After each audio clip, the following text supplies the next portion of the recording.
Boxing Ego with Troy King. Yup, we out here. What's that on So you your got eye? the new, oh shit, you know, I had a little eye problem, detached retina from boxing. You know what I mean? Gotta take a step back for a minute, chill. How'd you first find that out? My vision was blurry in my left eye. So once that was happening, I went and got my eyes checked, and then that's what they told me it was. So, you know, I had to get the surgery. No, it was good. No, it's just swollen. So now it's just about rest. What is the procedure like?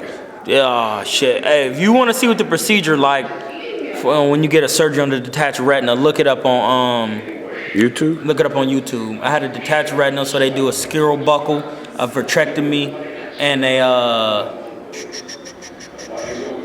scleral buckle. I got a vitrectomy, and I forgot what else they do. Oh, they do some laser work in the back of the eye. It's real. What'd you say about an ultrasound? Oh, they do an ultrasound on your eyes when they use that gel? Yeah, it's using like gel, the pregnancy? and they use like sound waves to create a picture so they can see. Oh, wow. It's the same thing when they do to see the baby and stuff. Yeah. But they do it to see because they couldn't see my retina. So that's what they have to do. Oh, wow. Nigga, Larry Holmes had a detached retina. Margarito, shit, a couple. There's a lot of boxers out here that probably had detached retinas, but they wouldn't disclose that information. You know what I'm saying? Yeah, you can't. Confidentiality. Yeah. So what do they say is the typical recovery? Obviously, any type of injury, there's no quote unquote typical. Yeah, it varies from person to person. Well, he just released me to go back to work. I had the surgery February 7th. So they would just release me to go back to work, but I can't do any physical activity as of right now. Now, okay, so when you were first released, or were you an inpatient? No, I was released, outpatient. It was outpatient surgery, but it's like the highest intensity of the outpatient surgery. So let's say day one, what were you feeling? What did you have to do? As soon as you're done with the surgery, you have to immediately, literally, right out of surgery, you have to have your head down 20 hours a day after that. 20 hours a day? 20 hours a day. Like prison? Yeah, Amari Stoudemire had the same surgery because he got poked in the eye. 23-hour lockdown. So you have to have your head down and like in a pillow? Yeah, you got to be like this. 20 hours a day. Garlic butter. So you can't watch TV or nothing? No, you can't really watch TV. I mean, and then you could lay on your side. Like if I lay on my side like this, but my head got to be down. You know what I'm saying? So like that. Wow. So you can't do. What about light? Is it like sensitivity to light? Yeah, that's why I got these glasses because the light bothers my eye. Even with this eye, sometimes too much light. Because too much light in one eye, yeah. Yeah, because your eyes work together. So I mean, obviously, was it getting real bad? Like your vision, like to send you to to the point where you decided to go to the hospital? Yeah, it was It was just like a nagging thing that wouldn't go away? Yeah, I can't. It was blurry. Like all my vision was blurry in my left eye. Like if I was to close this eye, I couldn't see anything clearly out of this eye. It's kind of like when the rain come over when rain get on your windshield and you can't see when you're driving. So it was just like that. So I only had one eye. So and then it was hard. But so how were you fighting? How did you fight? Like in fights? That never happened? No, it didn't happen in the fight. That's the thing. It didn't happen in the fight. But it would happen during? No, it just happened like 5 months ago. Literally. Oh, so it just started happening? Yeah, it just started happening. Like one day I woke up and it looked like somebody had pulled a curtain over the bottom part of my eye. And I was just like, what the fuck? I can't see. And I was like, I don't know. I'm like, all right, it's nothing. You know what I'm saying? I didn't know the symptoms. So I just kept going. Then that part eventually went away, but then my vision was very blurry. So I was just like, fuck. But then I didn't know what it was. And I went to the emergency and they were saying it was something totally different. So I was still like sparring shit and still doing whatever. And then eventually I was like, man, I want to get an 8-round fight in or a bigger fight, you know. So I was like, I need to go get my eyes checked before, you know, that way whatever it is, they can fix it and then I can just fight. And then that's when they told me that's what it was, and I was fucking heated. Okay, now, you were heated? Pissed. Because, yeah, you actually had a fight that was canceled. Didn't you have one in January that got canceled? Yeah, I had to, cause my eye. Was it the eye, or didn't you have a fight that got canceled though? Oh yeah, The promoter, yeah. The promoter. The card got canceled. The card got canceled. That's what I'm saying. The So card you got were canceled. looking to get a fight. That was in Mexico. The card got canceled. Then I was gonna fight again after that, and then one of my advisors, shout out to Felipe Leon, he had hit me up, and he was like, I got February, and then that's when I dropped him. Like, man, I dropped the news like I got to detach a retina, and he was just like, fuck. Now, I've seen bad injuries in sports, boxing particularly. Yeah. Hassan Rahman, his eye looked horrible. He had the hematoma. Man. And then Angulo versus Lara. Now, I've seen some eye injuries, Antonio Margarito. Yeah. And then Kell Brook recently versus Gennady Golovkin. He moved up 2 weight divisions. Now, I know you're not a doctor, but based on whatever the doctor told you, the physician, the eye specialist, what do you think about Kell Brook immediately since you actually have an eye injury and he's coming off of one and he's going into a tough fight most people perceive with Errol Spence Jr. Even though you're not a doctor, what do you think about that fight? Is that enough time to heal? He just fought him. Yeah, he Golovkin in September. September what year? Last year. 2016, and he's fighting Errol Spence, I think May 27th. 2017. It's 2017, but it was like, September, October, November, December, January, February. Yeah, so he probably didn't have anything wrong with his retina. It was probably literally his orbital or his eye socket was broke. So that just needed time to heal. But if he would have had some retina damage, clearly wouldn't able to do anything. Oh, okay, so I get it. So he had the bone surrounding the eye. The bone surrounding the eye was fractured or cracked. And then your retina, it was in the organ. The eye is inside my eye, in the back of my eye, and the retina is kind of like film on a camera. And when the light and the information goes in, that's the retina processes it, and then it takes it to the brain, and you able to see whatever you're trying to see. But good point. Yeah. So his is more. Yeah, his is the more infrastructure. But Margarito had a broken eye socket orbital plus the retina damage. Fuck. So wow. and it wasn't just one punch. It was the accumulation of punches. And see, that's kind of the problem with sometimes some of these guys having too much of a chin. They take punishment, and they're not going to get a stop. I'm sure Angulo had to have something because he took some shots. From who? Lara or Canelo. And Kirkland. You know what I'm saying? And that's what me and my homie was talking about. Like, some of these boxers be having these long layoffs. I think it's like real life, like thinking about it now, they probably be injured. They probably be having.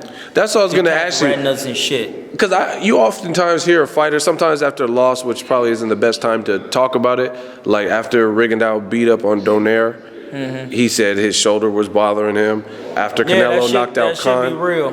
he said he had a hand injury that's been bothering him. So do you really think a lot of fighters a lot of fighters be having injuries and they don't let them know because they want to still make that money. The opportunity to make that substantial amount of money is open.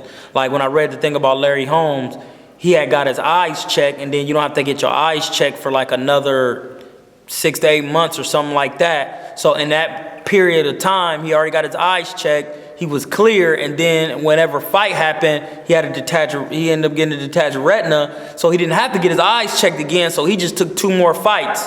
Got some money, then went and got, you know what I'm saying? And then got it fixed or whatever, and that's what they do. After Mayweather-Pacquiao, and Pacquiao came up with the whole shoulder saltwater injury excuse stuff. Yeah, that was clown shit. After that point, Floyd... After the clown shit? Yeah, after the saltwater. After the saltwater clown? Shoulder shake. Yeah, all right. Anyway. Floyd Mayweather said himself he's dealt with injuries the whole time. He says the only fight he was 100% healthy for is Arturo Gatti. He said every other fight he carried in injuries. Because, man, people don't understand when you boxing, man, you get hurt in sparring.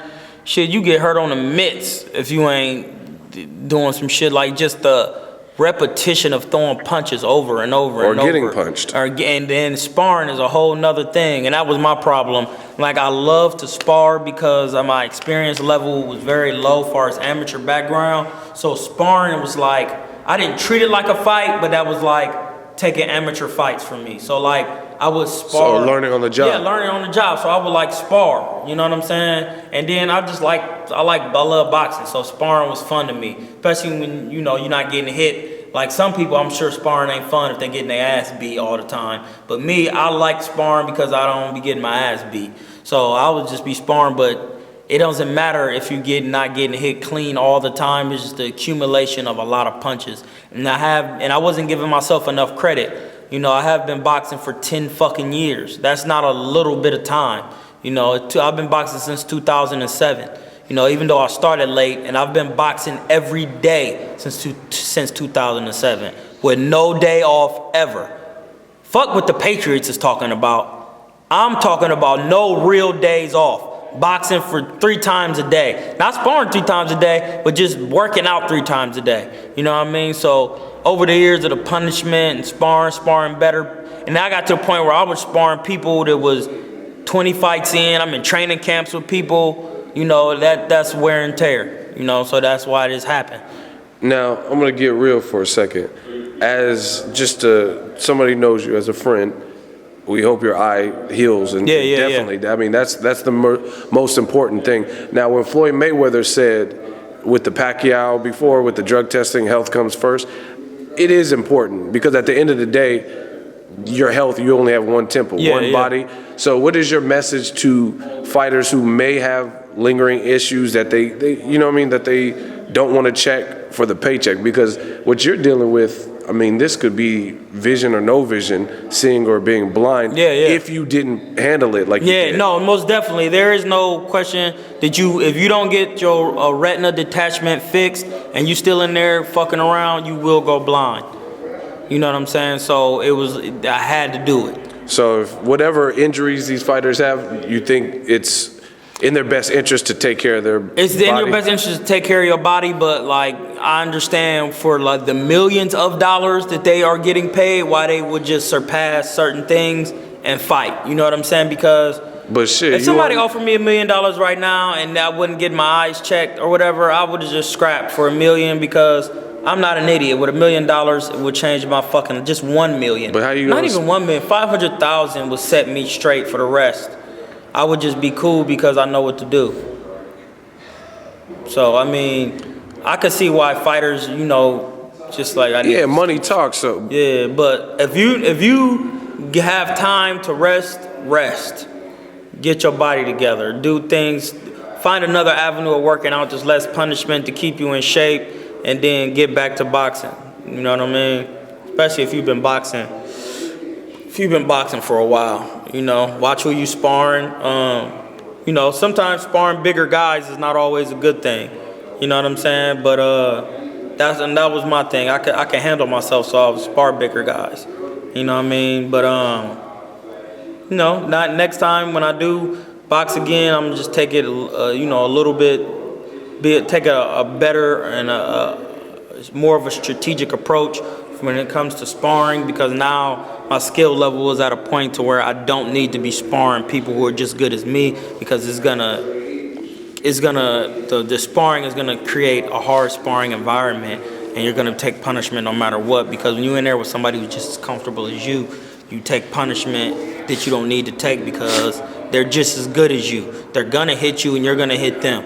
And it's going to create a non-stop hard exchanges. When you're in there with somebody who's not as good as you and not on that level all the way, you can work on shit, work on your defense, still get some shit off. They might get 1 or 2 shots off, but then you can still work and don't have to take a lot of punishment and still be able to get your work in. And then another thing too, I have to get wear a different type of headgear, because I never wore the closed face, the face protector. Face saver. Now I'm gonna get in that one. You know what I mean? So it could protect me a little bit more. I hate that headgear. But you always told me that, yeah. Yeah, I hate that headgear. You said Amir Khan wore that too. Yeah, he do. And I understand why they wear it now. You know what I'm saying? Because it do protect you. So now, since we're on the topic of just like fighters, I think one thing that Al Heyman's doing as an advisor pretty well is he's looking after the fighters, either financially, getting them exposure or whatnot, and putting them on platforms to where it's like the fighter, because you guys are the ones risking it all. Injuries, getting knocked out in front of millions. So, like, do you think more fighters should be more in tune with their career in terms of not getting abused like we seen in the 80s, 90s? Yeah, because there's no 401k with boxing. You know what I'm saying? You don't get it I like what Al Heyman's doing. He's compensating the fighter because when the shit is over, you need something to fall back on. And then two, it's up to the fighter and having a good team behind you. Like, you know, like my teams that I have, like Ego, you know, we work together. We try to create avenues to work off each other. Sports